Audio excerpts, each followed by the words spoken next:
नमो भगवते वासुदेवाय. तर आपण श्रीमद भागवत महापुराण पाहत आहोत आणि त्यातील हा आपला 9वा स्कंद. 9व्या स्कंदातील अध्याय 23व्या अध्यायामध्ये आपण अनु, द्रुह्यू, तुर्वसु आणि यदूच्या वंशाचे वर्णन पाहणार आहोत. श्री सुकाचार्य म्हणतात, अनुला सभानर, चक्षु आणि परोक्ष असे 3 पुत्र झाले. सभानराचा कालनर, कालनराचा शृंजय, शृंजयाचा जन्मेजय, जन्मेजयाचा महाशील आणि महाशीलाचा पुत्र महामना. महामनाला उशिनर आणि तितिक्षु असे 2 पुत्र झाले. उशिनराला शिबी, वन, शमी आणि दक्ष असे 4 पुत्र झाले. शिबीला वृक्षादर्भ, सुवीर, मद्र आणि केकय असे 4 पुत्र झाले. तितिक्षुला रुद्रक्ष, रुद्रथाचा हेम, हेमाचा सुतपा आणि सुतपाचा बली नावाचा पुत्र होता. राजा बलीच्या पत्नींच्या ठिकाणी दुर्गतमा मुनींनी अंग, वंग, कलिंग, सुह्य, पुंड्र्य आणि अंध्र असे 6 पुत्र उत्पन्न केले. यांनी आपापल्या नावाने पूर्व दिशेकडे 6 देश वसविले. अंगाचा पुत्र झाला खनपान, खनपानाचा दिविरथ आणि दिविरथाचा धर्मरथ आणि धर्मरथाचा चित्ररथ. हा चित्ररथच रोमपाद या नावाने प्रसिद्ध होता. त्याचा मित्र दशरथ याने आपली शांतता नावाची कन्या त्याला दत्तक दिली. शांतेचा विवाह ऋष्यशृंग मुनीबरोबर झाला. विभांडक ऋषींना हरिणीपासून झालेला मुलगा ऋष्यशृंग रोमपादाच्या राज्यात कित्येक दिवस पाऊस झाला नाही. तेव्हा गणिकांवर करवी, नृत्य, संगीत, वाद्य, हावभाव, आलिंगन आणि विविध भेटवस्तूंनी ऋष्यशृंगाला रोमपादाने आणविले. तेव्हा पाऊस पडला. जेव्हा त्यानेच इंद्र देवतेला उद्देशून यज्ञ केला तेव्हा संतानहीन राजा रोमपादाला पुत्र झाला आणि पुत्रहीन दशरथाने सुद्धा त्याच्या चक्रवी यज्ञ करून 4 पुत्र प्राप्त करून घेतले. रोमपादाला चतुरंग नावाचा पुत्र झाला आणि चतुरंगाला पृथुलाक्षाचे बृहद्रथ, बृहत्कर्मा आणि बृहदानु असे 3 पुत्र झाले. बृहद्रथाचा पुत्र बृहन्मना आणि झाला आणि बृहन्मनाचा जयद्रथ झाला. जयद्रथाच्या पत्नीचे नाव संभूती होते. तिच्यापासून विजय झाला. विजयाचा धृती, धृतीचा धृतव्रत, धृतव्रताचा सत्कर्मा आणि सत्कर्माचा अधिरथ झाला. अधिरथाला संतान नव्हते. एके दिवशी तो गंगाकाठी विहार करीत असता त्याने कुंतीने एका पेटीत ठेवून सोडलेला मुलगा पाहिला. कुंतीला तो कुमारी अवस्थेत झाला होता. अधिरथाने त्यालाच आपला पुत्र मानले. त्याच राजा कर्णाच्या पुत्रांचे नाव वृषसेन होते. ययातीचा पुत्र द्रुह्यू यापासून बभ्रूचा जन्म झाला. बभ्रूचा सेतू, सेतूचा आरब्ध, आरब्धाचा गांधार, गांधाराचा धर्म, धर्माचा धृत, धृताचा दुर्मना आणि दुर्मनाचा पुत्र प्रचेता होय. प्रचेताला 100 पुत्र झाले. ते उत्तर दिशेला म्लेच्छांचे राज्य झाले. तुर्वसूचा वन्ही, वन्हीचा भर्ग, भर्गाचा भानुमान, भानुमानाचा त्रिभानु, त्रिभानुचा उदारबुद्धी करंधम आणि करंधमाचा पुत्र मरुत होता. मरुतने पुत्रिक होता म्हणून त्याने पुरुवंशातील दुष्यंताला आपला पुत्र मानले होते. परंतु दुष्यंत आपल्याला राज्य मिळावे या इच्छेने आपल्याच वंशात परत आला.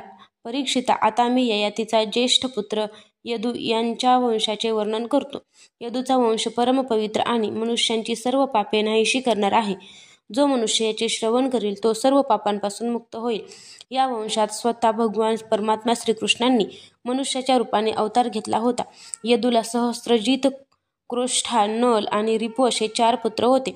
सहस्त्रजितापासून शतजित याचा जन्म झाला. शतजिताचे महाहय, वेणुहय आणि हैहय असे 3 पुत्र झाले. हयाचा धर्म, धर्माचा नेत्र, नेत्राचा कुंती, कुंतीचा सोहंजी, सोहंजीचा महिष्मान आणि महिष्मानाचा भद्रसेन पुत्र होता. भद्रसेनाचे दुर्मद आणि धनक असे 2 पुत्र होते. धनकाला कृतवीर्य, कृताग्नी आणि कृतवर्मा असे कृतौजा असे 4 पुत्र झाले. कृतवीर्याचा पुत्र अर्जुन 7ही द्वीपांचा एक छत्री सम्राट होता. त्याने भगवंतांचे अंशावतार श्री दत्तात्रेय यांच्याकडून योगविद्या आणि सिद्धी प्राप्त करून घेतल्या होत्या. पृथ्वीवरील कोणताही सम्राट यज्ञ, दान, तपश्चर्या, योग, शास्त्रज्ञान, पराक्रम, विजय इत्यादी गुणांच्या बाबतीत कार्तवीर्य अर्जुनाची मुळीच बरोबरी करू शकणार नाही. सहस्त्रबाहू अर्जुन 85,000 वर्षापर्यंत 6ही इंद्रियामार्फत विषयांचा अक्षयपणे भोग घेत राहिला. या कालावधीत त्याच्या शरीरातील बळ कमी झाले नाही. त्याचे स्मरण करताच हरवलेले धन सापडते.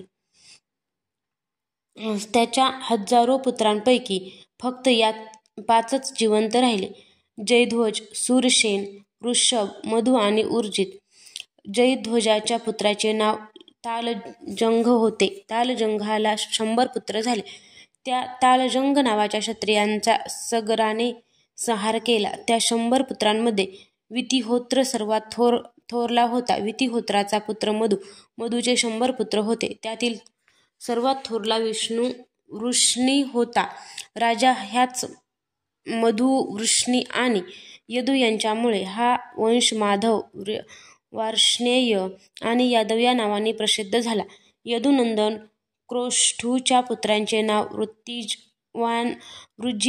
वृजिनवान होते. वृजिनवानाचा पुत्र श्वाही, श्वाहीचा ऋषेकू, ऋषेकूचा चित्ररथ आणि चित्ररथाच्या पुत्राचे नाव शशबिंदू होते. तो परमयोगी, महान भोगेश्वर संपन्न आणि अत्यंत पराक्रमी होता. तो 14 रत्नांचा स्वामी, चक्रवर्ती आणि युद्धामध्ये अजिंक्य होता. परमयशस्वी शशबिंदूंच्या 10,000 पत्न्या होत्या. त्यांपैकी प्रत्येकीला 1 लाख मुले झाली होती. अशी त्यांची 100 कोटी मुले होती. त्यांपैकी पृथुश्रवा इत्यादी 6 पुत्र मुख्य होते. पृथुश्रव्याच्या पुत्राचे नाव धर्म होते.